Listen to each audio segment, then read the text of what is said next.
vacation. Great to be back with you. I know it's been a few weeks. Another busy time of year, although there isn't a time of year that it isn't busy. We're preparing in Clifton Park for our summer camps, our pools, our July 4th celebration, hiring a couple hundred people to make sure you have a safe and enjoyable experience at all of those events and destination points and many other items of importance going on in our local municipalities.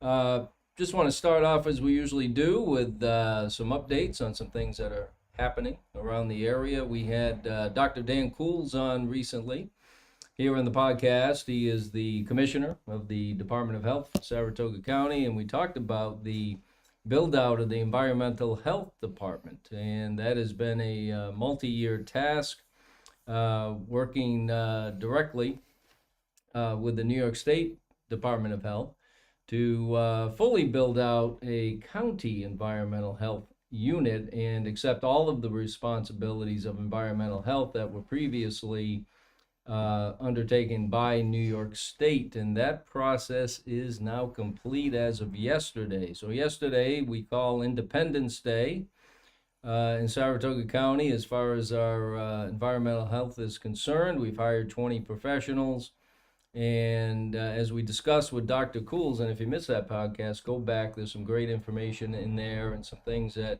might be important to you as a business or an individual. The largest of the tasks was restaurant inspections. You know, there's a tremendous amount of restaurants and food establishments in Saratoga County, so you can imagine the effort that it takes to ensure that all of those inspections are done in a timely basis. We just recently, Jay, passed the five-year mark since the world shut down for COVID. Oh, You probably remember that. oh yeah. Maybe not fondly. Some things were fun actually. I like the fact there was no traffic. That was great. But no, that was terrible. I mean, all of our lives were put on hold, and friends and family weren't seen. It was terrible. Yeah. I didn't like that at all. No, it was a terrible time in our history. Hopefully, something that we'll never have to live through again. And but it did engender a great many memories for me. None of them very fond, but I do remember from the very beginning when the world shut down and everything went into hibernation. It was so different for everybody. Everything that we went through, if just as an individual, or if you're trying to manage a business or a governmental operation, things were changing every single day. New mandates coming down constantly. And I remember going back to that March, and as we got a little further into it, the availability of masks was something that was first and foremost on folks' minds. And you know, I always hand it to my wife. She always jumps in with any of these community issues that occur. She actually was able to raise $60,000 to purchase masks. And Awesome. she and I donated a few $1,000s, and we were able to get some N95 masks. We donated those to EMS units in Saratoga County, as well as policing departments, including the sheriff's department, because at that time, even, you know, N95 masks were very rare and something that was considered important for everybody, but certainly our first responders. So we did that very early on. It was a very interesting way how I was able to procure those masks. I won't get into it now, but they were very difficult to come by. Then we were able to find an outlet to buy masks in very large bulk, and teamed with some other municipalities in the area. We were able to buy masks that we could distribute publicly. People were clamoring for them.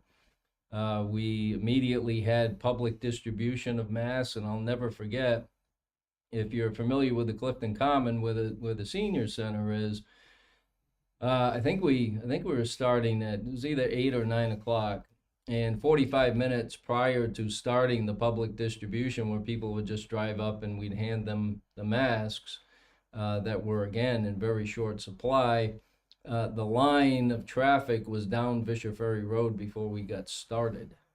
So that we tend to forget those things, but and then we use that same public distribution structure for many other. We did multiple mass distributions because I was able to find a supplier with a great many masks. We when they were very rare.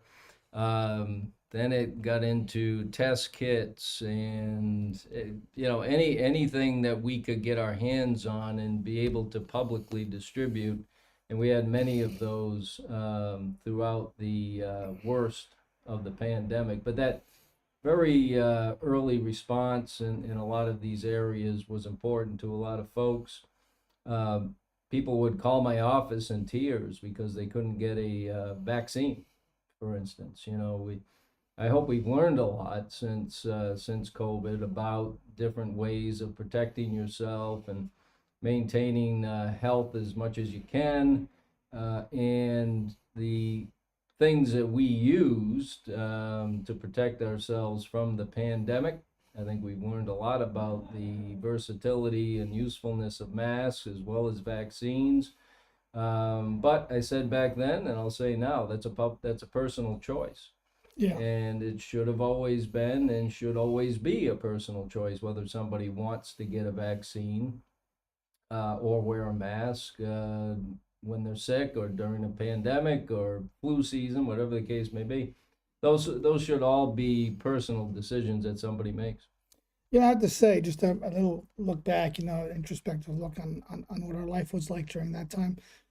The one thing I have to say, as much as I'm not an Andrew Cuomo guy or a Chris Cuomo guy for that matter, but the one thing I actually looked forward to the most was the daily briefings that him and the two of them had. Mhm. They were kind of funny, lighthearted, and sometimes it did bring a little bit of brevity and lightheartedness to a rather dark and serious situation. So kudos to, I know he got a lot of flack for it. I know that not a lot of people really gave him a hard time because they thought it was making fun of the situation. But for me personally, I look forward to the daily briefing between him and his brother because it added a little bit of lightheartedness to a pretty dark time in our life. Yeah, and it was very important. I felt from the beginning that town hall never closed, and it didn't. I said to everybody at town hall in our team as the shutdown occurred that we are in the people business. This is what we chose to do, and we will be here every day because if the town closes, where are people going to go? I mean, life was still happening. People still needed things that they would need during any course of a day or year. In addition to all the other services that we offered, we had a great group of volunteers that delivered donated dinners to people for weeks at a time. Big thank you to Ravenswood, Rusty Nail. They donated a tremendous amount of money. The food drives we did for food banks, those two restaurants were right there to help. Two good ones right there. Yeah, we had so much support because we understood the importance that seniors in particular, getting them dinners, during that time. Food for the food bank when people were hurting, and whether it's Captain, Faith Food Pantry, the Shen Helping Hands Food Pantry in Jonesville, who we support on an ongoing basis. It was very important they have what they need to serve the people in need, and that was an important part of what we were doing as well.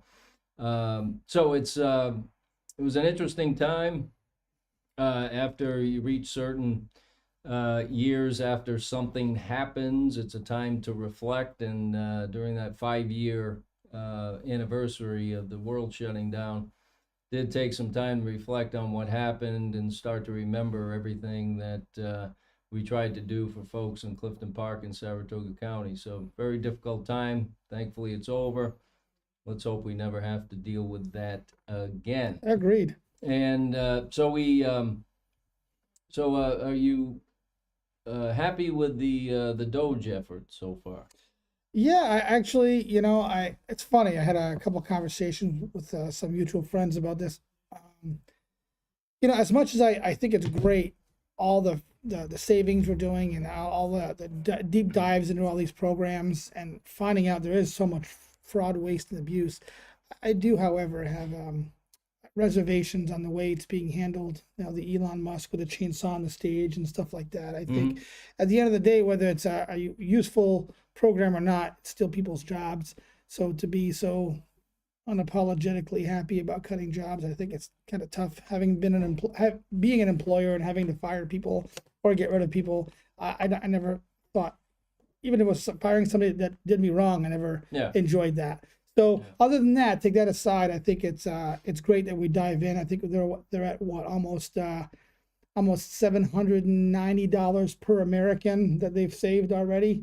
The tune of almost $700 billion. The part So- that's really concerning. Well, it's a lot of things that are concerning, but one new revelation Whatever. is the fraud, and I think we always knew it was there, but the amount of fraud in our social service programs like Social Security. The amount of people getting checks that are no longer around. Yeah. It's crazy. Yeah. And those checks are getting cashed. That's the crazy part of Oh it. yeah. They're Yeah. getting cashed. And how they described how easy it was to call Social Security and have them change the address or wherever the check is going, and how that is done with very little oversight, apparently, from the people taking the call. And boy, if we can't get on board with that and some of the other things that are going on, I'm not sure we'll ever come together as a country. Yeah, the USAID is a perfect example of a government organization that is being funded by the taxpayer that's actively working against the interest of our own country. Yeah, and nuts. and whether they're calling it one big beautiful bill, whatever they're calling it, legislation that will lead to an extension of tax cuts that were approved in 2017, which are extremely important to every individual, every business, and our economy at large. And of course, it's always addressed by one side of the aisle as, well, how are you going to pay for those tax cuts? How are you going to cover the lost revenue? But things don't work statically. Correct. And supply side economics always works. If you look through history, when it's tried, which isn't very often, it always works. And since 2017, there's been a 46% increase in tax revenue. 46%. We saw the same thing during the 1980s. And with dramatic cuts in taxes at the same time.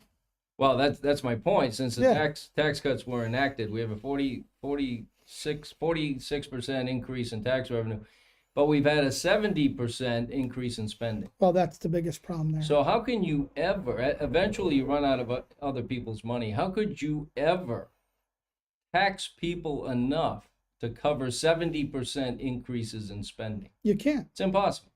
It's impossible.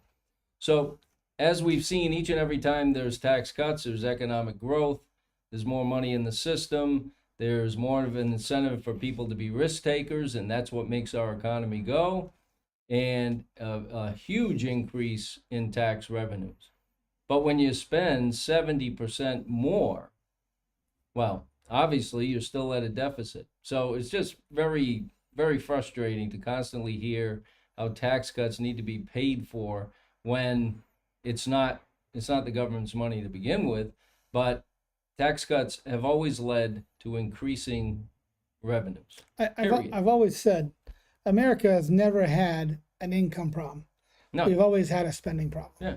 All the If time. we just went back to spending levels pre-COVID, Huh. I mean, we'd basically have a balanced budget with a few cuts around the edges. Pave the undisclosed road across the undisclosed location with gold. Yeah, absolutely.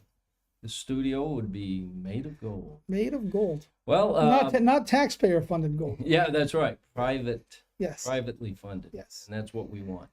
We do have a great guest with us today. Very honored to have the one and only Dan Martin, the voice of your racing life. Welcome, Dan.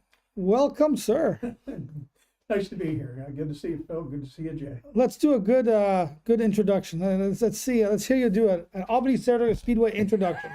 Put you on the spot right here. We're still a few weeks away from me saying, welcome to the Speedway. Welcome here to the Albany Saratoga Speedway, what we call the Great Race Place. Nice. I like You it. nailed it. Hey, there it is. Nailed it. Right on the spot, and he got it right down. We'll tune it up a little more before that. Usually when you have the smell of the gasoline roar of the engine, gets you a little piped up a little more, and A little bit of adrenaline. Yeah, and, yeah. That makes it a little more special. absolutely. Yeah, and I was able to interview Dan for my my blog, philbarrett.org, a little less than a year ago, and learned a little bit more about Dan, things I didn't know, and delved into his childhood a little bit and his long relationship with the sport of auto racing here in the capital region. And Dan, tell us a little bit about how you first became interested in auto racing. I know your dad was a part of that, certainly. Indeed. Yeah. A lot of it is hereditary, Mhm. and I grew up around it. The family business. It was, now I'll date myself, but growing up in southern Saratoga County, I grew up around a lot of racers. I was friends with family friends. My father grew up, legendary name, Irv Taylor. They were best of buddies. They were school chums. I guess we can use the air quotes, they raced hell together. Yeah. There you go. Irv just found a way to get paid for it. And, Well, racers are known for that. and had a great career. But I talk a lot about that, and it still shows today. Some of the legendary families in racing here in our area geographically. I grew up with the Ronca family. I grew up with the Proctor family. They're both very still involved. You know, they're 3 generations deep into racing now. And on my ride home on the school bus, I would go by Pete Corey's house. I'd go by Irv Yeah. Taylor's house. I'd go by George Proctor's house. Yeah. Go by the Roncas, and numerous other, cars that were involved in the other divisions, back then, Chargers and late models. But it was around me. My father, like I said, with his involvement and friendship with Irv Taylor, he went to Fonda every Saturday night. This was before Albany Saratoga opened. I was a wee lad. Let's see, I'd be 7 years old when Albany Saratoga opened. And of course, that was an asphalt track at the time. My Right. father wasn't a real big fan of asphalt. Mm-hmm. We'd go. There was a lot of crossover between some of the competitors, but he would put his thought. We didn't have a heck of a lot of money to go 2 nights to, so in order for me to go to Fonda on a Saturday night, I'd be picking weeds in the garden or something to that effect, and then 2 o'clock, 3 o'clock in the afternoon, it was hit the shower and we're heading west. The Friday night scene, however, was a little bit different because I and all my school chums would end up the road at Albany Saratoga. That sometimes meant one of our mothers would have to go and drop us off, and there used to be a payphone out by the ticket turnstile, Yeah. and we'd have to call mom when it was done. And back then, to get into the Albany Saratoga Speedway when everybody else was trying to get out, we found ourselves having to walk out to Route 9, and Dodging all the cars. and God rest our mothers that put up with that, and they'd come and they'd pick us up, and of course we're talking racing on the way home. I can remember, as a matter of fact, on my way to the undisclosed location here, I drove by where I knew Nice. that there used to be a racer that was just down the road, and we would have to take a slight detour on the way home to see if they were unloading the race car yet. It was an infection. It's an infection that there's no known cure for, and that's just how I was involved with it. I was around it. probably closer than a lot of other people would be in, John Q. Public. So I probably got my roots dug in a little bit deeper at a young age. Now, when you drove by those race shops as a kid, didn't you just wonder, God, what they're doing it Oh, there, right? The thoughts. What's going on in there? Yeah, Yeah. And I named off some names. With Pete Forey at the time was the top of the top, Yeah. and we'd go by and just being able to look through. He had a great big picture window in his house, and you could see the trophies. You could see the bling, and trophies weren't then what they are today, but they were Yeah. still pretty impressive to an 8, 10-year-old kid. I Sure. remember where my mom is from. Lenny Bowler had his garage. You remember Lenny Bowler? I remember him from coming to Malta every Friday night with Yeah, Old Blue. that's At right. that time, Fred DeSaro was pretty much my favorite driver, and Freddie was driving. That was after he and Bugsy Stevens had swapped rides, but Freddie was driving Old Blue, and I followed Lenny Bowler right up to the final years that he and, of course, the Bowler family could still continue on with Old Blue. Yeah, they sure do. And so if we were anywhere near that area, Bug Stevens Auto Salvage was down there, and Lenny Bowler's shop, which seeing pictures years later, it was quite a mess. But anyway, as anybody that knows Lenny Bowler, a legendary car owner, and if we were anywhere near that area, I would say to my grandmother or my mother or my father, can we just go by? Can we just go by? Well, Philip, you're not gonna be able to see anything. Well, I just want to go by. So, Yeah, because because you're just so as a kid, you're just wondering what's going on in there, and just the opportunity that you might see the car outside was pretty cool. So that's a memory that just came back to me when you mentioned that. I remember, if because we had a few tracks around us, and on Saturday afternoon, similar to your story, we're out playing outside or doing whatever, and then at some point I'd hear my father say, "All right, Philip, get dressed, let's go," and we'd be going to Seekonk Speedway. To the Cement Palace. Yes, Yeah. Saturday night with the Vendetti family, all those years, and when we lived somewhere else, waiting in the afternoon for the cars to go by. I'd sit out in the front yard and wait because I might see a couple cars go by. That was pretty cool. So it's that brought back a couple of memories when you were saying that, and yeah, you're right. At that time, Malta was asphalt. Of course, it many years later went back to asphalt, which didn't work out so well. But your dad was a huge dirt racing fan. Now, when you were running with the Ronkas and the Proctors and heading up to Albany, Saratoga on a Friday night, when did the sickness really set in? Because I've always labeled auto racing as a sickness. It's something that you catch usually at a younger age, and it just never shakes you. I was a big fan. Obviously, as we just mentioned, I was a big fan. Went as much as I could. Did I have the thoughts of would I be able to do this someday? Of course, we all wish. Yeah. But wasn't sure that would ever happen. But I just knew I loved racing and I was going to be around it in some way, shape, or form. I actually I didn't have the resources or anything to, and at that time there were no kids getting into racing. Right. You Not like today. Today is Yeah. a lot of kids. there was you did it on pretty much, it was all your dime, so you had to be a full-time working person with all the resources to go along with it. So I started out actually as a teenager racing motorcycles, flat track motorcycles. And there I go back to a relationship with the Proctors, many of the Proctor family, a number of the brothers, 4 brothers, 5 kids in all. Don't want to shortcut Mary because she's just as integral as all of them. But a couple of the brothers, the elder brothers, George Jr. and Ronnie, both went car racing. And the two younger brothers, Tommy and Jeff, went motorcycle racing. And we did some flat track motorcycle racing, and then got into the high school years where maybe your time and money got sidetracked a little bit, whether we were chasing race cars, motorcycles, or chasing girls. It didn't matter. Right.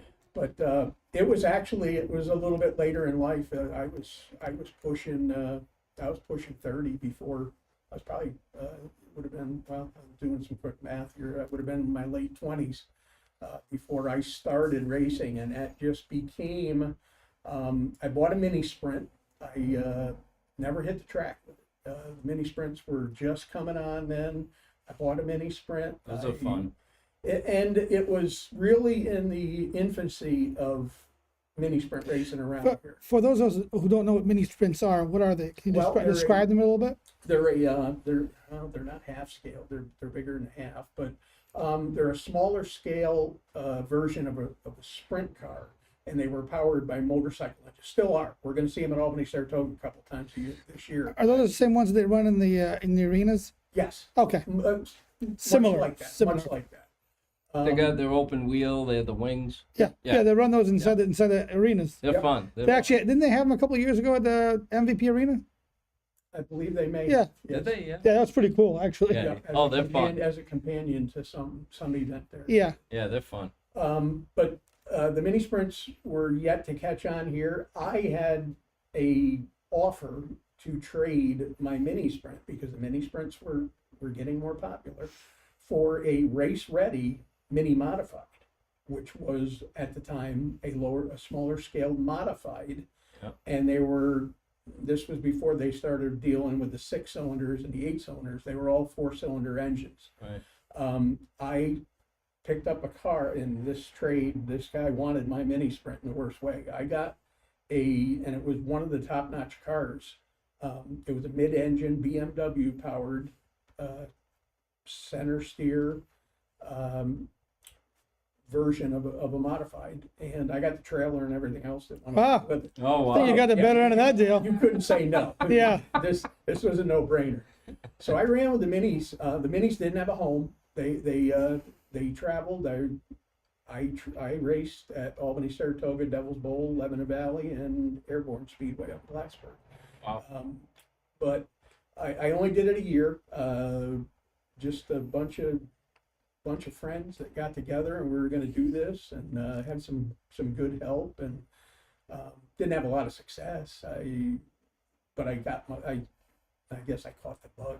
Is where you're going. Yeah. Well, you must have learned a lot, because then you graduated into pro stocks and won the championship at Albany, Saratoga. That my year with the mini modifieds left me to, I need a place I can go every weekend. Yeah. The natural was 5 miles up the road from my house was Albany, Saratoga on a Friday night. Right.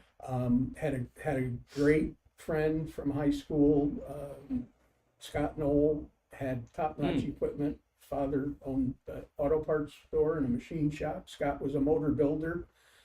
Scott had a lot of success in that division, and Scott was moving up to the modifieds. So natural reaction. Scott's car became for sale, and guess who the buyer was going to be? Beautiful. That was 1985, and 85 I was the rookie of the year in the pro stocks. I finished second in the points in 85 and came back in, or excuse me, 85 I was in the mini. 86 I was the rookie of the year at Malta in the pro stocks. Finished second in the points, came back the next year and won the championship in 87. Which is quite a feet. Um, To win any championship. Yeah, really, that's Albany, amazing. Saratoga is quite an accomplishment. It's something that, yeah, I'm pretty proud of. Yeah. I had a great time. I didn't get to race. I didn't race all that many years. The pro stock division was really evolving more into what it is today. Back then, it was just more of a modified street stock. They let us do some things that outside the parameters of a normal street stock rule book. But we ended up, as things progressed, and what I would have had to do, I wrecked one car. What I would have had to do to get to the next level in the pro stocks, would have really tied myself to Albany Saratoga. That's when I made the decision to go open. I went the next step, and I went sportsman racing the next year. At that time, That's a big jump. well, it was a big jump for me, Yeah. and it was an even bigger jump because Albany Saratoga didn't have a sportsman division then. So it meant you're running with the modifieds on Friday night. Mm-hmm. That's a learning curve that I wasn't, Yeah, really. I wasn't about to try and tackle. And so I made the decision that I was going to go to Fonda on Saturdays. And so not only was I learning a new car, a type car, I was also learning a new place, and I was learning a whole new group of people to race with. Right. So I guess what I'm getting at is that only lasted a year. Yeah. And I dug myself a financial hole trying to keep up, trying to get better. Lost a motor at the end of the year and just said, I got to make a decision here, and I just kind of backed away from it. That's when the door opened. I knew I wanted to stay involved in the sport. I knew I was not going to be happy sitting in the pits when the feature went out. So helping somebody else was kind of, could I be on somebody's race team? Sure. But I knew it wasn't going to satisfy my, what I wanted, what I needed. So I had a conversation with now my partner at Lebanon Valley of 35 years, John Stanley, who we knew each other. A couple years ahead of me in school. Another guy from Clifton Park went to Shen. Mm-hmm. It was at one of the mall shows in the winter, and John said, "Well, we had talked about the announcing part, and anybody who knew me and said, "You're talking about what?" Because I'm You were a shy guy. I'm a self-professed. Yeah. I'm an introvert. If you don't You don't seem to be. Not at all. I was going to say. I know. That's what he told me. people I got will- it. It's right here. People will It's not. on believe my that. blog. It's got to be true. Because now you can't shut me up. My answer. Well, this is an addiction as well, though. You It being is. behind the mic. It's a. Look at Phil. He wants. It's a labor of love. Obviously, it's something that I love when I get going, and I've had people say, "You just turn the mic on and your mouth just never stops." Right. And guilty as charged. Yeah. Yeah, but to be a good announcer, isn't a lot of it about the information, relaying the information to the fans? And thankfully at Albany Saratoga, place is jammed every week. Relaying important information to the fans, letting them know who's in what car, because things change every year.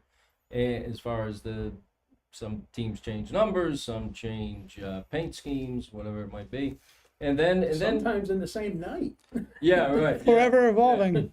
And then it's about having an interesting story or two about what you learned that week from competitors, Yep. or going into the past and saying, oh yeah, his dad or grandfather won a championship here, whatever it might be. Those are the very important things I've always looked for in announcers, and that's why you're one of the best I've ever heard.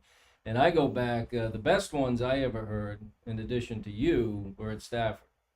You had Jackie Arute, you Mhm. had Mike Joy, Dodge. Ben Dodge. Rushed out. Yeah, and so you had guys go from Stafford to MRN, Okay. and I think you'd be great. I was going to say, I thought Mike Joy did, yeah. Motor Racing Network, Yeah. by the way, which is the radio arm of NASCAR. For those that aren't familiar, and so I grew up as a kid listening to those guys, and they were fantastic, and that place was premier. I mean, Still is. yeah, Yep. yeah, it was terrific as far as the sound system and the pits and the area for the fans, and just top notch. I also I think think- a good announcer can definitely make a race. I do believe Yeah, that. absolutely. But I think that's why you're one of the best. Those are the things that you focus on, and Yeah.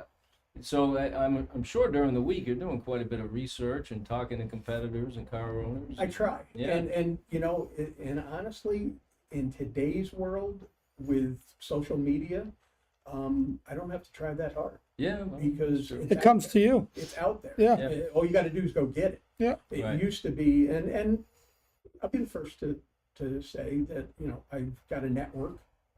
There's a lot of people that will let me know. They'll ring my bell. They'll say, "Hey, did you know?" Yeah. So I've made enough relationships at the racetrack where they'll hunt me down before the show starts, and I don't get down into the pits. I shouldn't say every night. I don't get down to the pits anymore. I used to try, we used to do it every night in the early part of my career, but now just between full-time employment and not having a lot of time to get there before, and then I've got a few physical setbacks that I just can't do it. So, but like I say, I've got a lot of people that they'll reach out to me. They'll get word to me. I've made a lot of. I've used to stand at the banquet and tell guys, I'm here for you. You get me the information, I'll get it out there. When you've got that sponsor that comes to the races once a year, Yeah. and you want to make sure he hears his name, find me, Yes. get the word to me. Yes. And trust me, it doesn't cost you a dime, it doesn't cost me a dime, and we're gonna send somebody out of here happy, and Yeah. you might get that dime in another way. Yeah, that sponsors now feels acknowledged, and Yeah. for whatever reason. Yeah. And going back to what makes a good announcer, I'm the furthest thing from a great announcer. Oh, I disagree. I try and do the best I can with what I've got, Yeah. and I look at it. I have never talked down. I have been witness to some of you get some of these guys that, and there's not a lot of them, but I've been witness to it where you make fun of the poor guy out there or the class. I look at our entry level divisions, and you compare them to the headline divisions, and you think about this time of year they're getting ready for opening night. A lot of those guys and gals out there busting knuckles trying to get ready for opening night don't have heat in the garage. Yeah. Oh yeah. They're I know what it's like to be that. Yeah, they're the ones hitting the salvage yards for an extra head or I've been or that some guy. rims or something. Yeah, absolutely. Middle of the summer, getting stung by bees, and this time of year, you're out there slipping on the ice and trying to bust parts out of frozen mud. Yeah, But that's just one way I have always treated it. Is you try and treat everything with respect.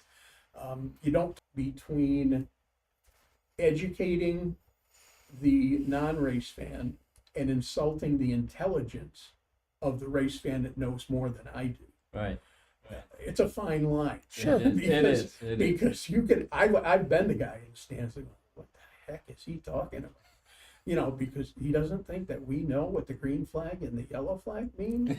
but there might be that one guy that's never been to a racetrack before. What the hell's that guy doing waving that flag? Right. Sure. Yeah. And it's a fine line. And Yeah. and then social media came along, and I got tore up for being the guy that wants to hear himself talk. Everybody's the keyboard warrior. Yeah. Yeah. And it's like, I've got a job to do. I try and do it for everybody. I don't mean to make it sound like a negative by any means, but it's just one of those things where somebody's going to find fault with something. We're human beings. As far as social media, I find the best thing to do is just ignore it.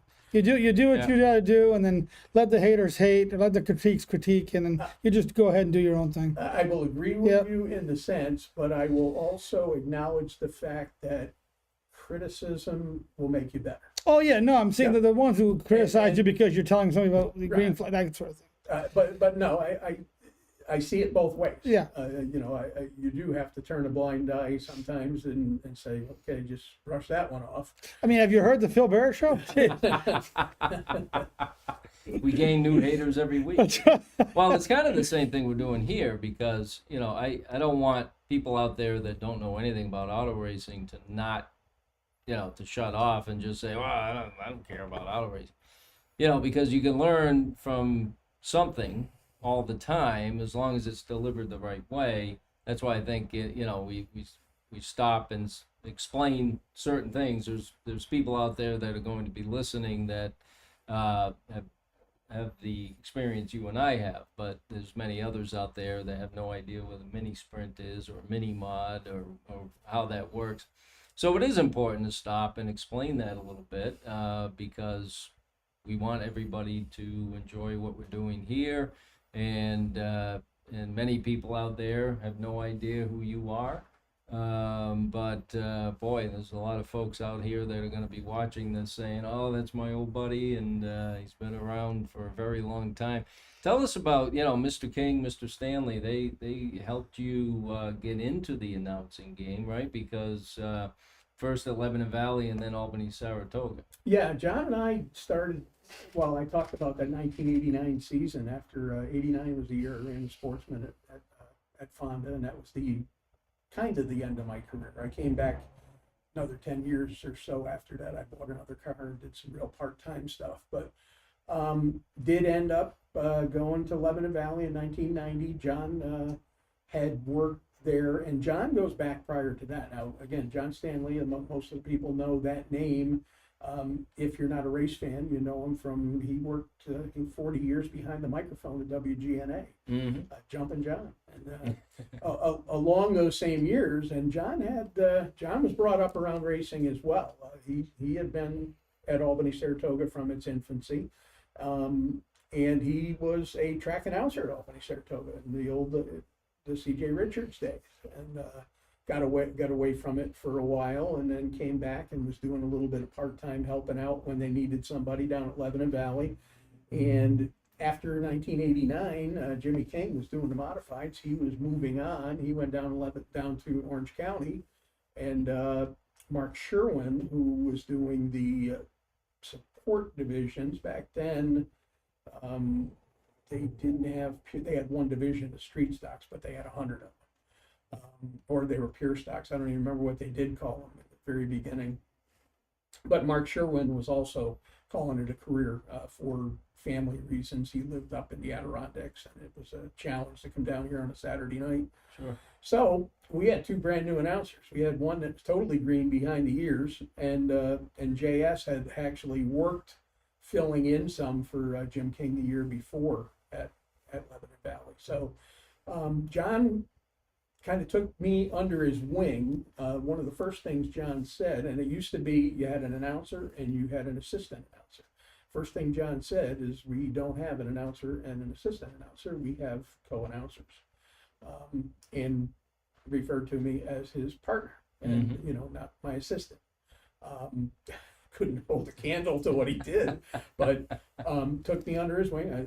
Ever appreciable. I refer to him as not only my partner, my co-worker, but a great friend, and has been all these years.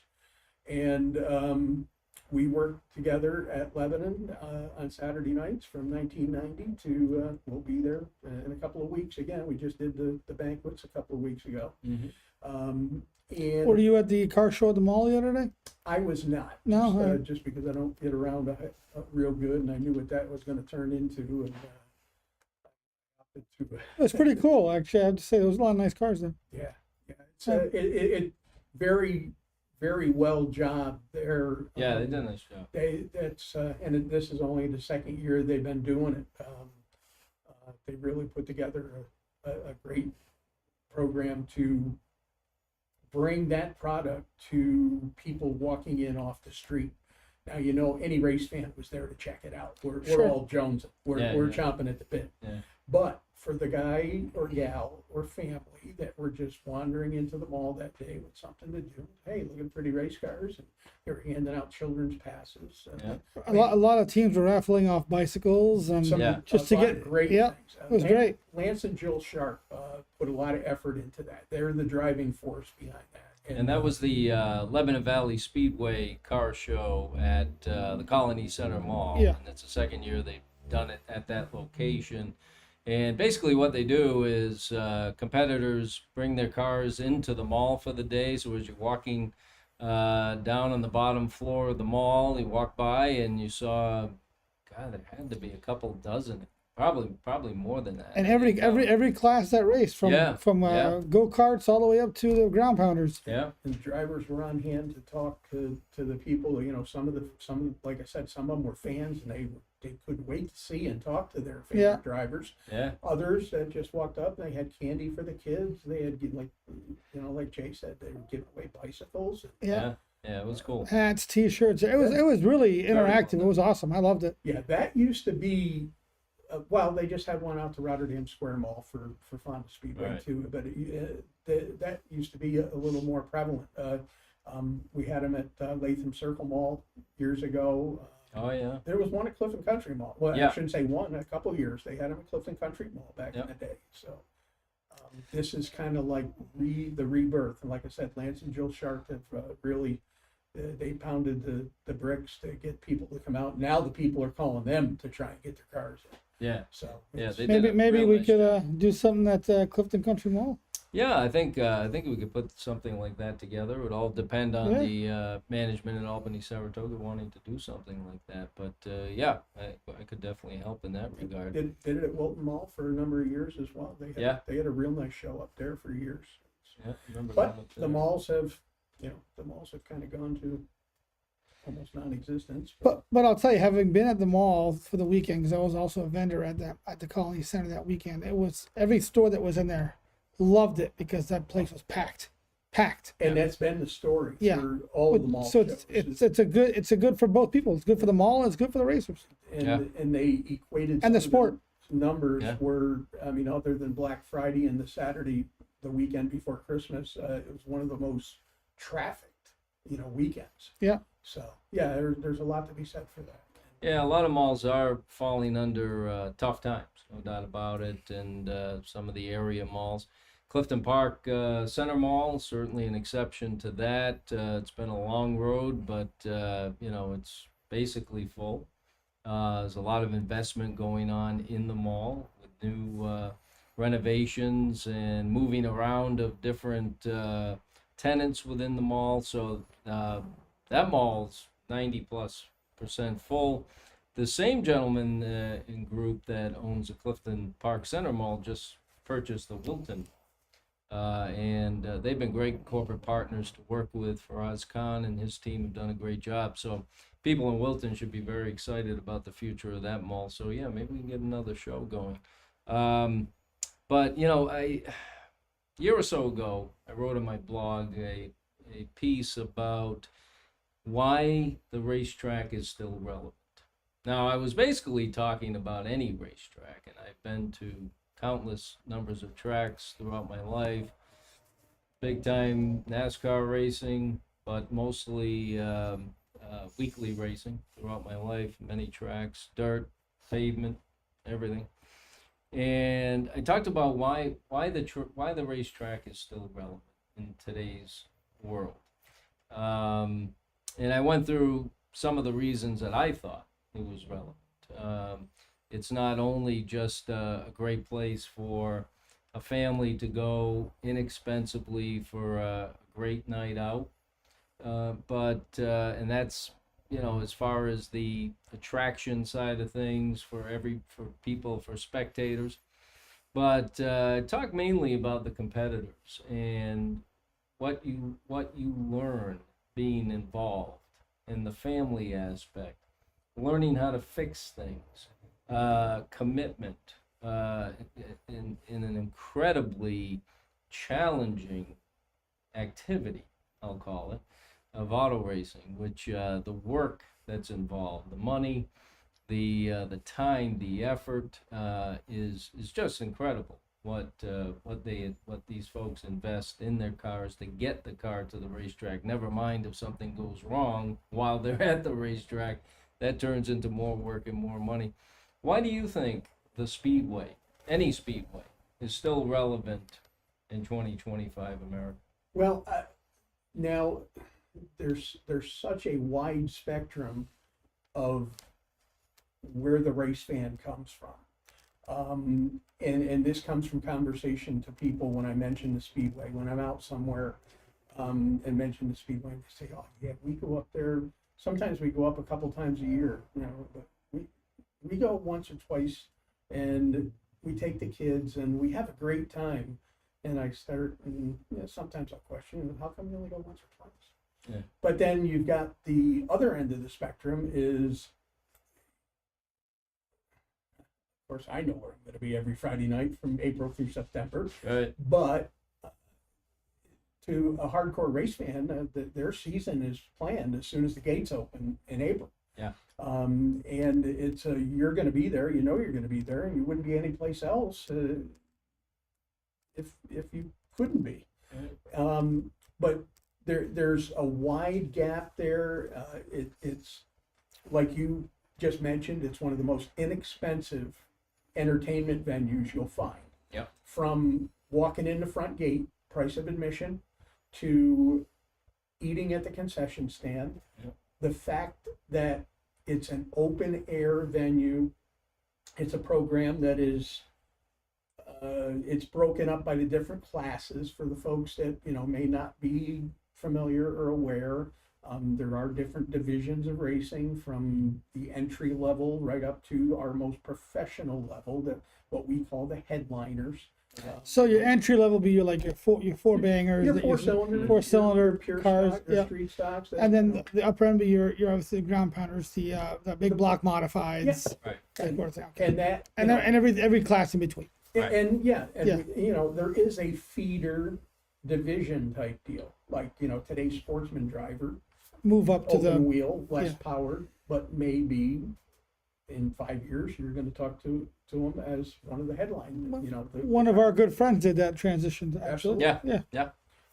and that's a natural progression that there are some people that come out and they want to jump right in. They don't want to stick their toe in the water. They want to jump in. And Yeah.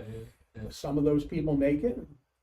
Unfortunately, some don't. Right. They go and they either find that it wasn't as easy as they thought it was going to be, and they'll lose interest, or they'll dig a financial hole or whatever that they can't get out of, and we see them for a couple of years and then we don't see them again. Or, Right.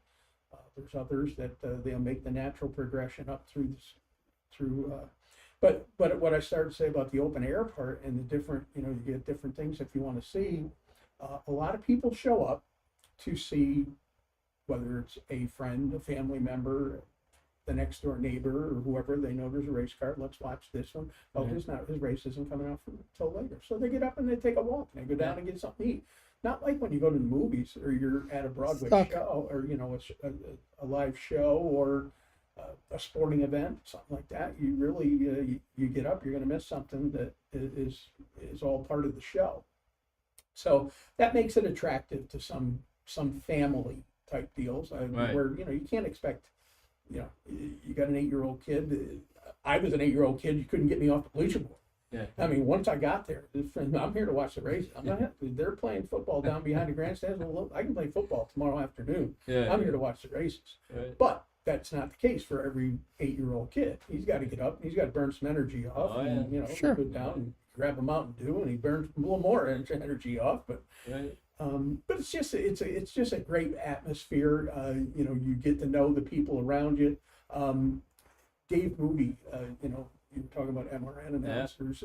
Dave Moody has a line that he talks about what makes the racer special, and how during the week the guy that I was gonna say that actually. I heard that. The guy that Tornado wrench somewhere. there might be the guy that picks up your garbage on Yeah. Thursdays. And on And on Saturdays, your Friday night, hero. He's a hero. Yeah. And he's out there, and you're going to watch him, and you're going to cheer him on. And come Monday, when you see him again, you're going to tell him what he did right, Yeah. what he did wrong, and or you're going to congratulate him. And that line sticks to me, and Yeah. and I think about that when I can share, as you said, share some of the stories Yeah. and the knowledge.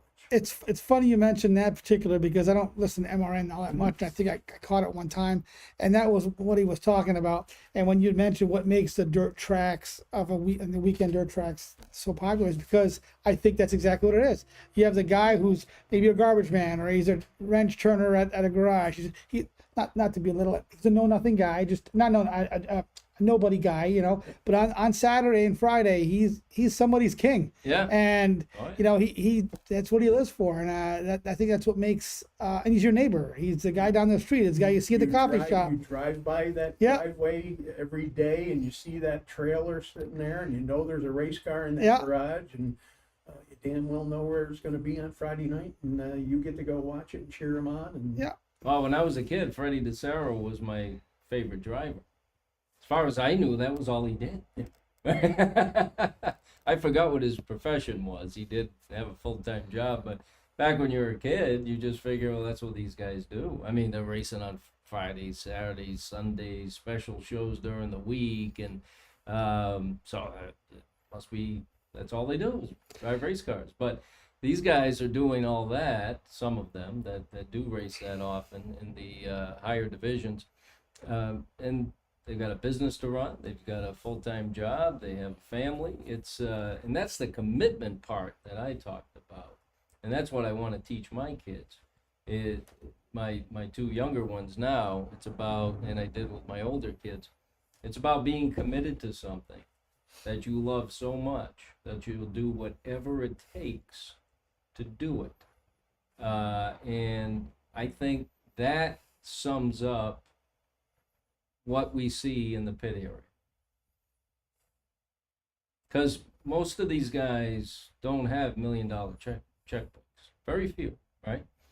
But they do what it takes to get it done, to get at the track, to live their dreams. It's something that they'll, I'm sure you with your driving career, you'll never forget it. You look at it fondly, the good times, the bad times, you still look at it fondly and probably proud you always did it. Yeah, and you know, you use the word commitment, but right alongside the commitment word is the investment. Yes. And Yes. investment can be branched out in many different ways. Investment of time, Yes. incredible. The Yeah. time is, yeah, amazing. It's amazing. The time that you devote, and there you go, with devotion and commitment, you know, being a similar term. The time that you devote, the investment of time, the investment of resources, the investment. I mean, my paycheck when I was racing, I knew how much of my paycheck could go for racing. You know, naturally, you cover your living expenses first, and you knew what you could do as far as when you could buy a new tire. Now, some of this was whether the success of the previous weeks, yes, Yeah. but you knew when you could afford it. I've got so much respect for anybody that goes out there and anybody that continues to do it. I know the devotion, I know the commitment, and I know the investment. It's And let me ask, oh, I'm sorry, Jim. go ahead. I'll And cue. let me ask you this. We're not going to get into what's happening with the track. I'll get into that later in the show, update everybody as to where that stands to the knowledge that I have about it. But if the track were to go away, what does this area lose? What does our society lose? What does our culture lose if we lose a mainstay like the Albany Saratoga Speedway? And I know there's a good portion of our population that could care less, but that's true of anything, right? There's all kinds of things in the capital region that people go to or partake in, and it's for basically a certain section of society that likes to do that or likes to do something else. In this case, it's a very wide section of our society that attends the track, competes, works there, what it's meant to the town of Malta and Saratoga County for all these years. What do we lose if we lose that track? Why does it matter? Other than your position there as an announcer, or the fact that I like to go to the track every week. Taking that separately, what does our society and our culture lose? It loses a big part of what our area has been. Yeah. I mean, granted, Malta today, and Malta 10 years ago, and Malta 10 years prior to that, three very different Maltas. Yeah. Global Foundries has changed that a lot, Yeah, sure Yeah. has. Yeah. And for better or for worse. I understand. have been a recipient on two different parts of that. I worked at Global Foundries, for Global Foundries. I've worked for contractors that service Global Foundries, and I work for a company today that a lot of our business is predicated around Global Foundries. That is Malta. that is Malta today. And in the years to come, if everything happens for what the plans are, it's going to be even more. And maybe that's part of why we're, bringing more concern to what it is.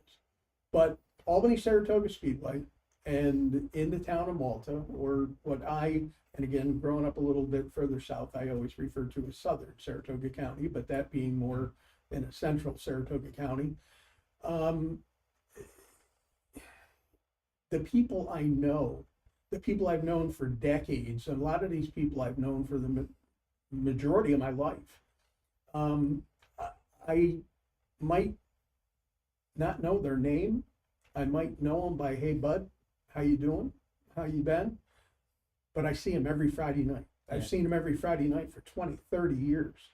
And It's part of your social net. and when I walk in, I don't even have to walk. I can start driving in off of Route 9. I see the families coming with their blankets, with, the kids. And the kids are wide-eyed. And the kids, some of the kids, the younger kids are skipping. They can't wait to get, and that's why one of the things I'm always careful around as we get in, because I know these kids are not paying attention. These They're kids excited. want to get into Yeah. the races, and they can't wait, and they smell the popcorn, and they smell the burgers, and they just can't wait to be there, and it's that family entertainment, and it's such a different venue.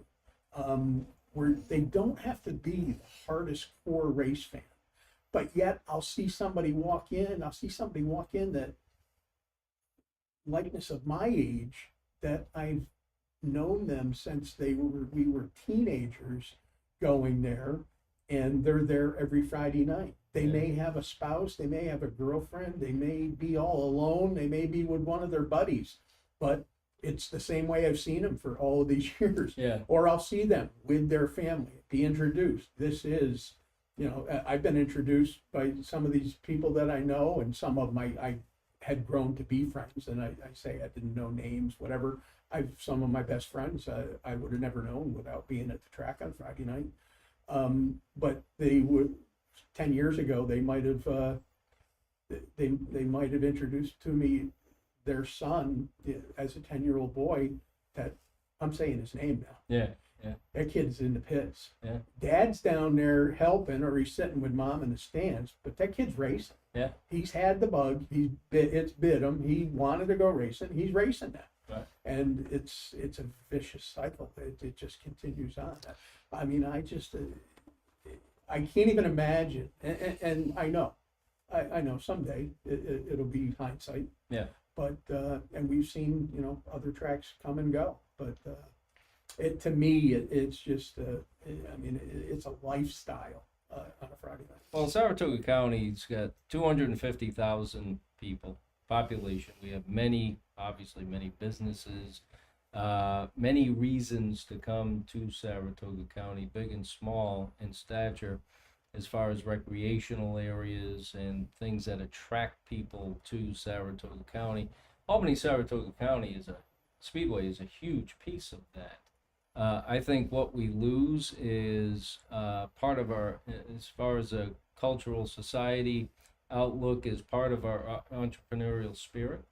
I think we lose an area and an opportunity where the next generation has a place to learn how to fix things, learns commitment, devotion to a dream, and really learns what it takes at a young age to actually get something done. This Herculean task of taking this car and getting it to where it needs to be to compete well, and then be able to come back the next week.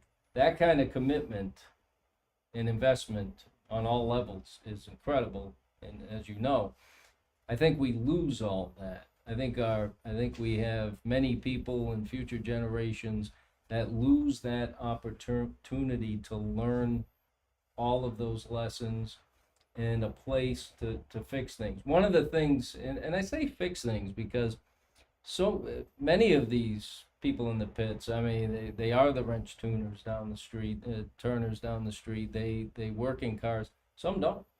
Some don't. Some are good at body work. Some are good at engines. Some are good at shocks, and some are take care of tires well, because there's a science to that. But you can learn everything across the board, and you take a problem and you have to fix it.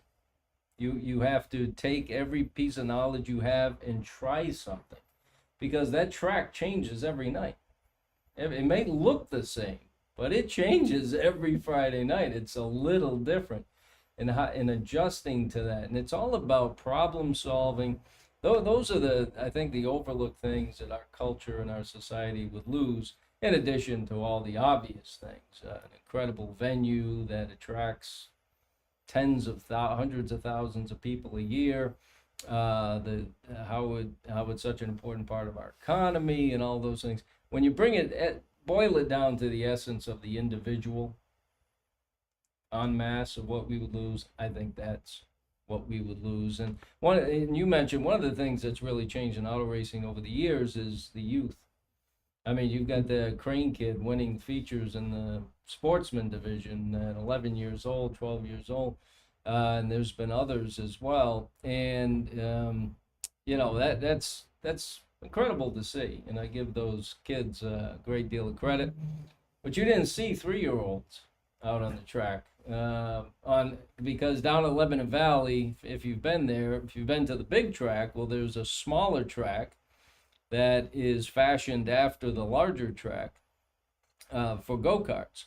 And you go down there on a Saturday morning, and there's kids 3 to 4 right through adults. I mean, there's a ton of people there. They've done a nice job. And my son started last year and at 3 years old. And, I think it's going back to what you learn. I think it's important for him to learn everything I just mentioned, plus the confidence it gives you, plus the ability to understand and have respect for being able to control something that can be easily out of control. That you have the ability, you have the responsibility to be focused, keep your head in the game, and not only help get the cart to the track and learn what it takes, but also you're the one in control. And the confidence, the focus, those are all very important things, I think, for kids at a young age. But what have you seen through the sport as it's changed when we do have younger drivers and younger people getting involved? The good thing is about Albany Saratoga, for instance, we see the NASCAR races on TV, right? We saw it Saturday. Sammy Smith came from 2-3 cars back to punt the guy on the last turn. You don't really see that at Albany Saratoga, thankfully. You don't see young guys coming up and being overly aggressive. Well, I know some people would disagree with me, but when I say overly aggressive, I mean just flat out obvious things like what happened Saturday in the Xfinity race. But what have you seen, as we've seen changes now that we have some younger and younger drivers getting involved? Well, to answer your question, to address there is, I think, one thing that the younger drivers have learned and are taught is a different meaning of the word respect. Yes. And I'm not going to speak for anybody's operation or anybody's family, but when that younger driver, who obviously isn't spending his money, he's spending, whether it's his father's money or whether, where the money comes from. But most of those drivers realize that they are they are responsible for somebody's investment. Yep. And they handle themselves that way. Have we seen situations where that might be similar to what we saw last Saturday at Martinsville? Yeah, we've seen them, but usually that doesn't last. No. Because either dad will say, if that's what you're going to do, then you're not going to do it with my money, and we never see him again. Right. Or there'll be, different repercussions. Another part of that is the respect for the fellow racers that you see every Friday night. A lot of these drivers are very good friends. You hear those stories about the best of friends until the helmet goes on. Yeah, yeah. Once they go through that gate, we're not friends until I'll have a beer with you, or a lot of those guys are going to have a Coke with them. But Neil Bonnet and Davey Allison. yeah, there's many Fisticuffs on the But racetrack. that goes back to something you said when you went to Fonda. You said you were racing with a whole new set of guys. Yep.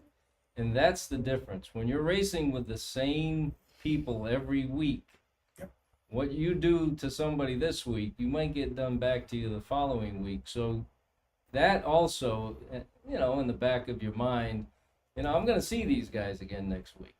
So, I'm going to, not only the fact that, what I'm talking about, what happened Saturday on TV, those are multi-million-dollar budgets. We're not talking about multi-million-dollar They're budgets spending here. somebody else's money. Exactly. In this case, they're spending their own money. And But when you get in a wreck, it's But your money and that your was- time. Always my issue with NASCAR, though, going back a couple of years, I think it's changed within the last couple of years, was here you got millions of dollars in the line, and somebody bumps you, and you're like, whatever. I'd rather the guy get out of the car and throw his helmet at somebody. Well, sometimes I mean, come on. You just wrecked somebody's car who's got millions of dollars in the line, and you're like nonchalant about it. I want somebody passionate. Dale Earnhardt wouldn't have put up with that. yeah. I don't mean to interrupt your train of thought. Yeah, but yeah. You got me thinking on some stuff, and you probably know.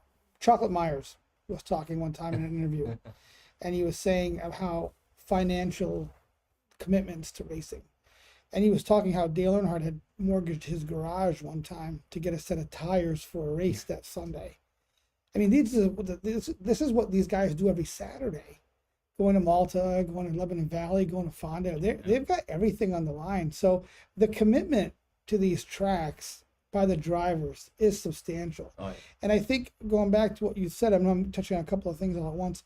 Going back to what you said as far as what does a municipality or a community or a region loses on something like losing a racetrack, you're losing a roadside oddity. And I think, I think that in the grand scheme of things that we always want to grow and make things better with McMansions and the Starbucks, we lose these roadside oddities that identify a region for a particular reason.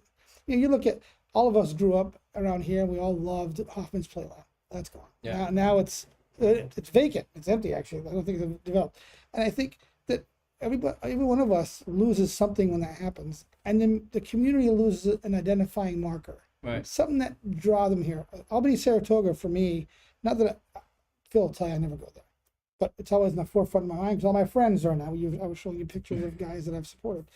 On a Friday night, I used to live at exit 10, and you'd hear the rumble come 9 o'clock when the big blocks you'd hear it all the way from exit 10. The rumble. You'd hit the Grand Prix diner at 11 o'clock on a Friday night. That place is full of haulers and all the racers are there eating their food. These are all things that made our community the community it is. And I think that by not having a body that really looks out for places like that, I think we would lose a lot more than what we would gain by replacing it. And I think, I think you and I have talked about this, and I think that we had a whole podcast about it with a friend of ours, Jeremy Converse, and a couple other people, where I really think that there needs to be a little more central planning when it comes to local government and not letting places like that disappear, because we lose more than we would gain by putting a bunch of departments. Yeah, it's all about the money, and I get that, but I think you have to look at everything else that it brings in, like the teaching of the kids and the commitments and all these other aspects that aren't necessarily dollar related, but proportionally increase people's lives around. And I think that's something more important that people should take into account before they just dismiss places like that. Yeah, and that's the society and the cultural aspect of what I had mentioned. And, one time, it was probably a couple of years ago now, maybe less. I lose track of time sometimes as far as when we first found out that the track might get sold for this project that Feels like it's been forever. I know that was proposed for 750 apartments, and it was a Friday night. It was right after we learned about it and that it went public. So I'm coming back. I don't even think I made it to the track because they canceled it. I was on my way. I stopped at Walgreens at exit 11. I'm going down the aisle, and who do I see but Dan Martin? And I said, sucks, Dan. Another rain out. And anyway, Dan told me we were standing there talking for 10 to 15 minutes, and we were talking about the news. I actually think it's closer to 45. Time goes fast when you and I talk. And there wasn't even a microphone involved. Yeah. And so we were talking about the prospect of the track going away. And, you told me an interesting story, how it wasn't the first time that the track was endangered, I guess. And that was when it was under the former ownership. And Dan told me a pretty cool story. Would you mind talking about that again? Well, it wasn't cool at the time. Yeah. It worked out. 10 years later. Worked it was out cool. to the better. It definitely worked out to the better. It was 2011. The Richards family had come off of a couple of seasons running under the NASCAR banner and the asphalt. That's when they paved it, Yeah. right? Yeah, okay. And It's that terrible. did not work out. No secret there. Yeah. There weren't many people in the stands. There No. weren't many cars. And let's face it, the land was worth more. He had offers back at that time. The land was worth more to him to sell it than it was to try and make what was a measly profit. Mm. And it was the Richards family. It wasn't a one-person show. They were trying to support, multiple families on the income of. They had the two speedways between Devil's Bowl and Albany Saratoga, but Right. C.J. Richards had announced that the end of the season we're done. Mm. It's 2011. It's when it's over, it's over. And those last couple of shows, heard a little quiver in my voice. Probably the low part of, obviously the low part of my racing career, no matter what I was doing. But I thought it was done. And that last show in 2011, I was the last person to walk out the door and literally turn the lights out on what I thought was the end of Albany Saratoga Speedway. Yeah. That must have been terrible. It was Oh, it was bad. Somebody out there is probably saying, well, it's a racetrack. Yeah. It's a life. yeah, Yeah, you've got a It's commitment to it's that. a Yeah, lifestyle. yeah. And at that time, I had been there for as far as what I'm doing now, it was less than 20 years of it, but it was still, from I was this high, Yeah.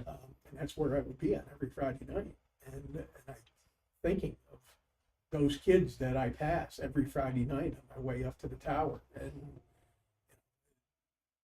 even though there weren't a heck of a lot of them going at that time under the asphalt, and, we were just it was just such a blessing that CJ and Howard came to terms on the sale of it. Our commander purchased it. He knew he had Lyle DeVore in position to, Lyle, same thing as me. He grew up there. He lived right up the road, and he went away to school. He went away to other business ventures. Learned a lot at working for other racetracks and promoters. But that was what he has wanted to do all his life, is to run a racetrack. And here was an opportunity for him. He was already working for Howard as the general manager down at Lebanon Valley, so it was a natural fit.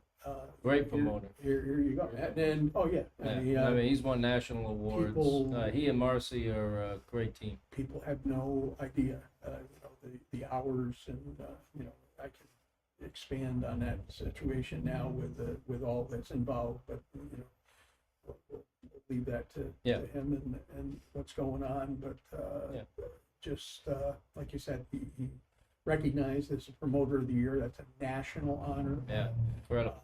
Just the work that they put in, Lyle, his wife Marcy, and their daughter Mia, they literally put in, they live and breathe and Yeah, everything for the Speedway. yeah, they sure do. We call, it's a term of endearment, but, we refer to ourselves as a Friday night family. Yeah, And there's a handful of us, there's a couple of us, Richie Peterson, Flagger, been there longer than I have. I was racing, he was there before me. Right out of high school, he was riding on the fire truck, or the ambulance, or one of the, before he got into the flagging part of it many years later. But, Richie has been around for a long time. And that was the joke when Howard took over the track, that me and Richie came with the Speedway and came with they brought the dirt back in, and we had been there about the same time. So. But yeah, that was that was a pretty rough night, and Yeah. walking out not knowing. It was, as far as I was concerned, it was over. yeah, Because we didn't really see, we knew there was possibility that something like that could happen, but there was also some talk of, at that time, I know ShopRite had been trying to find a place up in that area. hmm They come in with, who knew, if they come in with a bigger checkbook than Howard was willing to spend. And today they'd be Yeah. closed. yeah, Yeah, Yeah, you're right. Yeah, absolutely correct. yeah. I shop Today at they'd be ShopRite. closed. yeah. Yeah. I shop at ShopRite downstate still. But you're going to continue for as long as the track is open, and I'm very. I look at it with rose-colored glasses, maybe, but I have a positive outlook, and you'll be there for the duration, right? As long as I can do it. Good, It's, good. like I said, I've been going through a little physical challenge right now. It might take me 20 minutes to get up them stairs, but it's 20 minutes I'm going to have to. We'll get you an elevator. Well, We're gonna have I've Howard always put in an elevator. How's that? I've always said if they can keep those stands full, and those concessions pits humming, full. and the pits full, Yeah, there's always a good argument to keep it open. And we have not had a problem, You knock on wood, we have not had a problem with that, because it's some of Yeah. the best racing, and I know that comes from me, it sounds like a homer, but it's true. it's some of the best racing you'll see anywhere. You don't have to go far to find that same claim to anybody out in the public. Got a big year coming at us, our Yeah. 60th anniversary. Exciting. Got a lot of big events coming through. Just so many things through the year. And I can't see how it'll be anything different this year, and let's just hope that it'll be more of the Still same. going, yeah. Well, and I think there's so many reasons for the success. It's a great location, very easily accessible from wide-ranging directions. Track prep. I don't know that there's anybody better in the country as far as track prep.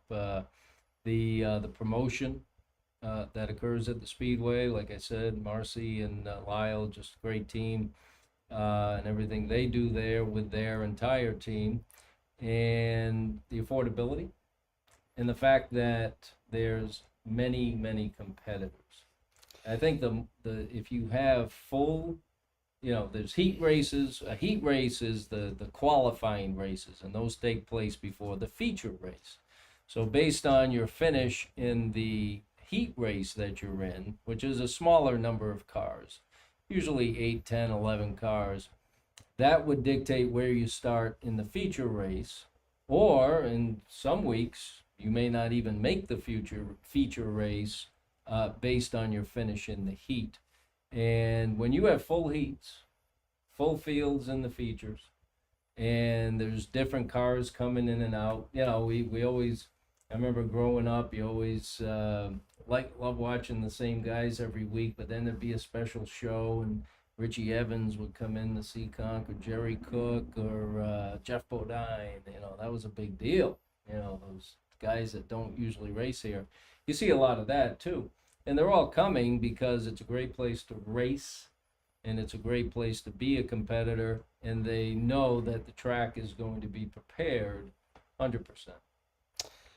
Question: what do you see with not to bring up politics, but with the animosity between us and Canada right now? What do you have a lot of Canadian racers that come down? And Well, we just we got word that we're going to have one of Canada's best. It's going to be a Friday night regular. okay, Young upcoming driver Felix Waugh. One of our local businesses, race related, Elmo Speed Shop, Parts Oh, yeah. and Supply.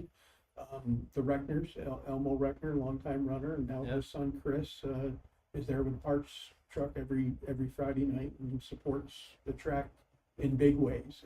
They do a lot. Some of it we see it, some of it is behind the scenes. They put through an effort to where, and I won't get into the meat and potatoes part of it, why Felix wants to come down here, but this is a young up and coming kid that he's got it going on. 40% difference in money is probably a big one. But he's a second generation driver. He's had some real strong runs. He'll be here on the 18th of April as our opener as part of the Super Dirt Series. He would have been here anyway. He's had top finishes with the series when they came in, but now he's going to be a Friday night regular as well. Do you have other teams that come from Canton? We On get the them big shows. here Yeah. here and there, and Yeah. every once in a while. Another thing that we've got going for us is we're one of the earliest opening tracks. So Yeah, they're still closed up there. right, yeah, Sure. Yeah. up there they won't even try and open till middle of May. Some of them Yeah. don't open Still until have Memorial snow. Day weekend. Sure. But even some of the tracks from Central New York, we'll get the who's who. You used to get it the first couple weeks of the year. Now they're going to be here on the 18th, our opener, just because it's a Super Dirt Series event. They've got to come. So and that's the way we end our season too. The Malta Massive weekend. It's massive. It's massive. 2 years Wow, ago, Phil. They were parked down Route 9. Jesus, and Phil.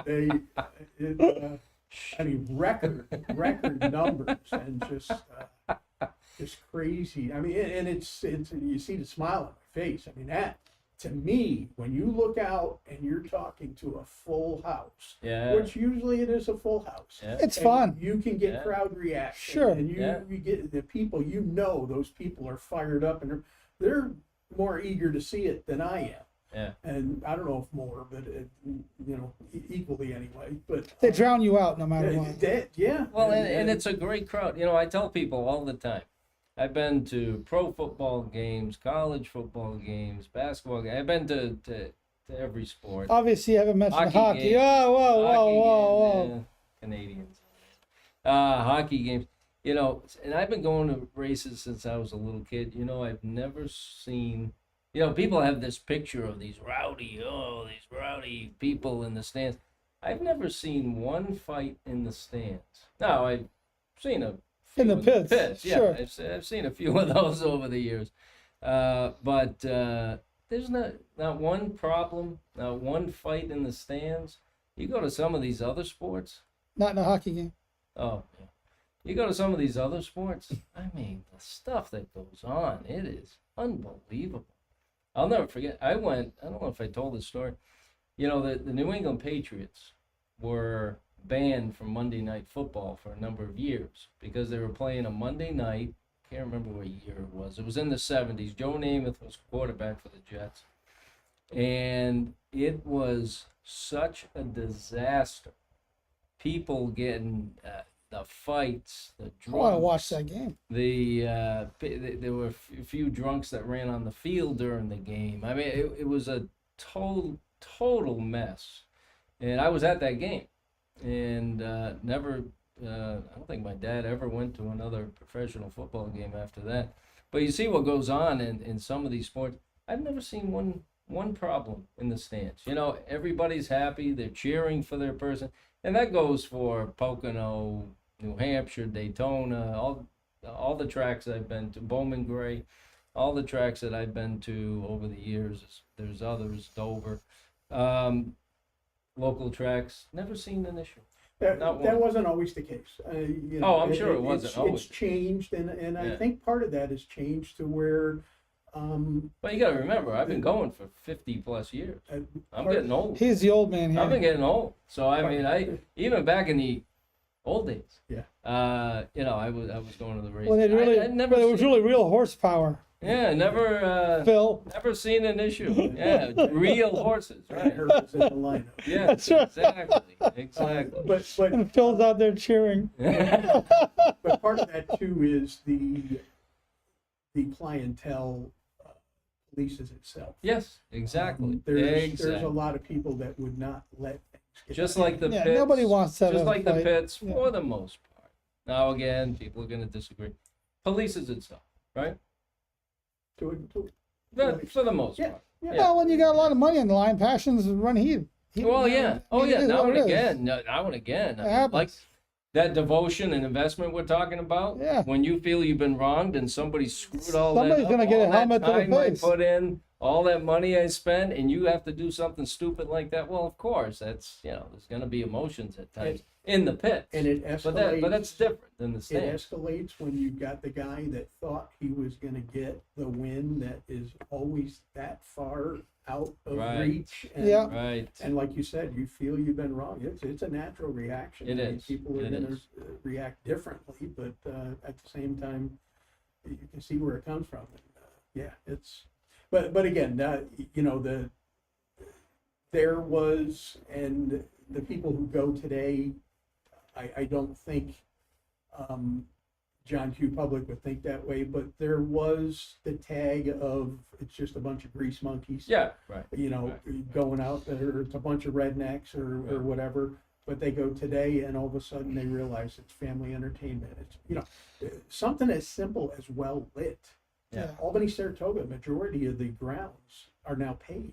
Yes. That wasn't the case years ago. You had Right. to walk through mud puddles and Yeah, and that's yeah. you walk around the grounds and see how well manicured they Oh, yeah. are, or the flower beds around the concession area, the small things like the picnic tables out in the concession area. It used to be you stood there with your box of French fries, and if you wanted dirt in it, you went up and sat in the stands. If you wanted it without dirt, you had to stand back and Dirt is free. Yeah. And that's why Free the condom. gracious Mrs. Thompson doesn't go to dirt track because she doesn't like the mud.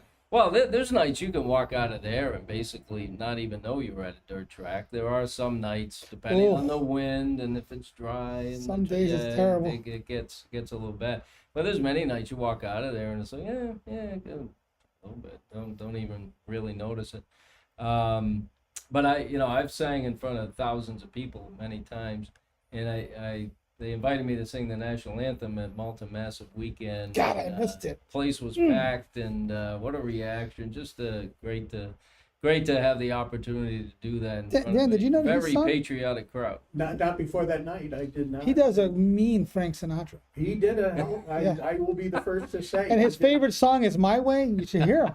He did a hell of a job that night, and like he said, the crowd reaction, and you take it from, I'm standing behind this, and we now have a dignitary singing the national anthem. Who's that? Well, I know. Oh, No, we're maybe- still talking about Phil. I'm sorry. Maybe not in the undisclosed location, but at the same time, Pump, Phil. it made it just that more special, and that weekend Sure. is I mean, whatever we can do to make to spit shine that a little more, and when I come in, I get a quick briefing, when I walk in of this is what's going on and blah blah blah blah blah, and Phil Barrett's going to sing the national. Really? And I was like, not that I Well, discounted the fact that he could sing it, but he did a great job. It came through being a dignitary. It came from a political side. He thanked our veterans at the same time. There's all little things like that. I just talked about the spruced up appearance. The fact that He's reinvesting into the track to make it a better venue. the Sure. experience, Yeah. the experience. Another part of it is that makes Albany Saratoga so successful. And now Phil was talking about Stafford Motor Speedway and how successful they are. What this is a Taj Mahal, and it's a meticulously run program. Oh yeah. Well, just like this, you go and our program, there's a no nonsense approach. Yeah. When we flick the switch on, it's go Gophers right to the checkered to get it in, get them in. Lyle's thought, get them in, get them out, no nonsense in between. There's nights we get running behind, we have to trim a little bit, we'll skip victory lanes, we'll you know, Yeah. do whatever we have to do to keep things rolling. People, it used to be the night that you weren't Downtime is racing- tough in all those venues. Well, Yeah. and the other part is just the speed and approach.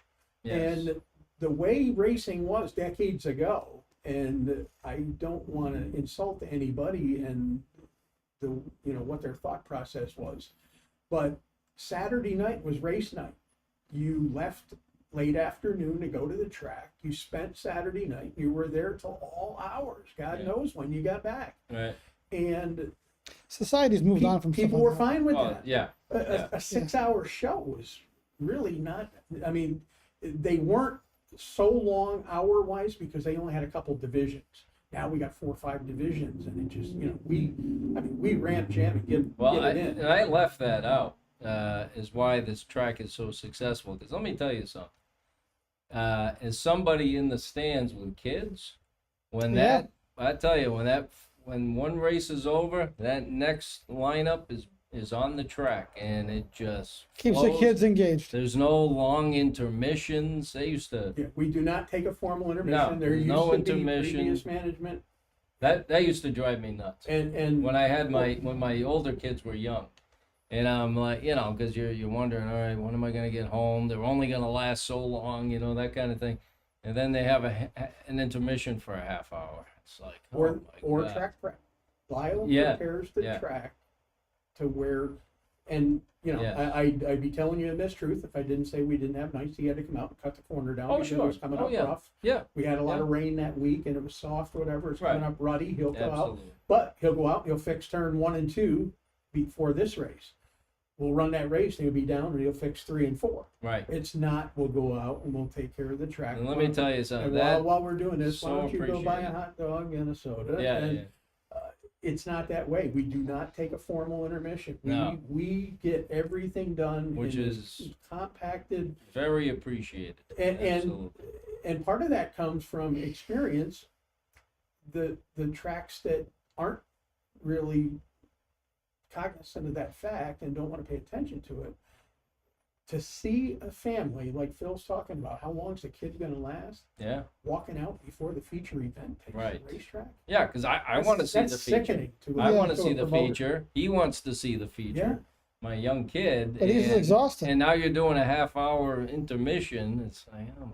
So the fact, yeah, I left that out. The fact that those races go out, boom, boom, boom, is huge and appreciated by the spectators. And you know, there was one night last year where and it was when it was daylight late. It was, you know, as you get into June. late May, June. The feature was starting and it was still light out. I mean, so if you can get home at a decent Really hour, slamming those. I mean, that's those that's numbers incredible. are- Well, in recent years now, the new management team down in Lebanon Valley is trying to, you know, do the same, Oh, good, same thing in mind.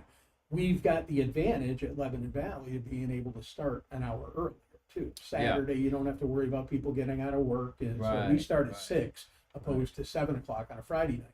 Right. And with what they've done down in Lebanon, trying to, you know, compress the program and keep things moving along. We had a couple of nights the modified feature was going out in daylight, and Yeah. it's just so weird because you're so used to seeing. Oh you know, yeah. You've built this hype up to the start of the modified feature. You got the lights and Right, you know right. the reflections and everything else. And it's Yeah. like daylight. It's like we're missing something. How Yeah, how yeah. much of that condensing of that schedule on a Friday night had to do with some of the time constraints that the town of Malta would give you, There's been an unofficial curfew. like 11 o'clock, right, or something Well, like that, 12 o'clock. I should say the official unofficial curfew. Yeah. Because they will get fined. There's an agreement that you will be done. There were. I don't claim to know it. I don't know if Phil knows more about it than I do, but the story used to be you had to have, and this, you had to have the last. You could not put a race on the track after 11 o'clock. Yeah, that's what they say. So, Yeah. I remember one year that the pro stock division I was racing in, was the second to last feature. It was about 10 minutes to 11. The modifieds were after us. So if we took more than 10 minutes, which pretty much can Oh, yeah. guarantee, they weren't gonna be able to run the modifieds, or they were gonna be fined for running past curfew. So we came out But that was the 80s. 87. Yeah. I'm thinking this was 87. Yeah. And the And that was going on back then. oh yeah, Well, and the ruling was then, well, and they even had decibel ordinances and everything else they were looking at back then. And before that, way back, they didn't even run mufflers. And that's when you say, you know, living at exit 10, you knew it. I used to Yeah. hear them down in Clifton Park. Yeah. Just that deep rumble. Yeah. Could yeah. Uh, hear it. But we came out, the Pro Stock feature was the second to last feature event, came out through the green. We ran a lap, we ran another lap. Yellow, what the hell's a yellow for? We all get That was pointed, it. we all get pointed to the infield, Ah. not to the pits. Out rolls the modified feature at 5 minutes to 11. They run the modified feature because our race technically started at 10:50. We could go back out. Playing the rules. I love it. I love that. Well, you know, the track is a pre-existing non-conforming use. So the track can run unimpeded for forever, as long as they don't shut down for a year. If you shut down for a year, and this is true of any All sets, yeah. business, then you'd have to go back to the zoning board and deal with that. But as long as you run consecutive years, they can run well into forever if they want, because of its status as a pre-existing non-conforming use. You know, people I run into once in a while, they say, "Hey, what's going on with the racetrack?" And so really all I can report at this point is going back a few months now. We all know that there was a project in concept, and as far as I know, the track property is under contract. I assume it still is. I never seen the contract, so I can't say for sure. But that's what I hear. So that property is still under contract. Now the 750 apartments that were proposed, along with some other commercial development, there's never been an official submission to the town of that project, and it would have to be what's called a PDD or PUD, Planned Unit Development. Planned Unit Development is kind of a specialty type project that doesn't fit zoning. So a project of that size, whether it's Malta, Clifton Park, or anywhere else, would have to be submitted as a PUD or PDD. And a project that is submitted under that designation needs to be approved by the town board. That's a town board vote, not a planning board vote. It would still go to the planning board, but it requires town board approval. Now, as far as I know, there's not been an official submission to the town for that project. Probably, I'll guess, because it's expensive to do that. It does take some engineering. I understand Malta's got a pretty high fee to submit a PDD application. So it would, be a considerable investment just to submit the project. However, the town board did vote on the prospect of that project coming forward, and it was 2 for, 2 against, and 1 abstained. So at this point, that project is stalled and has not made any progress whatsoever from the standpoint of getting through the process. And like I said, as far as I know, nothing's been officially submitted. So that's where that stands at this point. Again, assuming the land is still under contract. Don't know that for sure either. How much do they want for that land, we'll Phil? We'll see what happens. What's that? How much do they want for that land? What are they selling that for? Oh, I have no idea. Oh. I have no idea what Do the you do it, Dan? contract would probably be in the contract if there is one. They would have to speak to monetary value. Obviously, 750 apartments and commercial around on that same property, that's worth a lot of money. So you'll get more for the property with a project like that than you would be for many other projects that you would do for the property. If you were gonna build 100 apartments as opposed to 750, well, you're not gonna get as much money for Sure. 100, so. Yeah, so I have no idea. I believe it was purchased back in 14 or 13, perhaps, for $1 million, according to the public records. So that gives you some idea of what the value was at that point. But what it would be now if somebody bought it as a racetrack, hard to say. Basically, it's in the hands of the owner, and he has options, and we'll see which option gets exercised as we go forward. But that's the update now as far as the project that's been well publicized and out there for quite some time.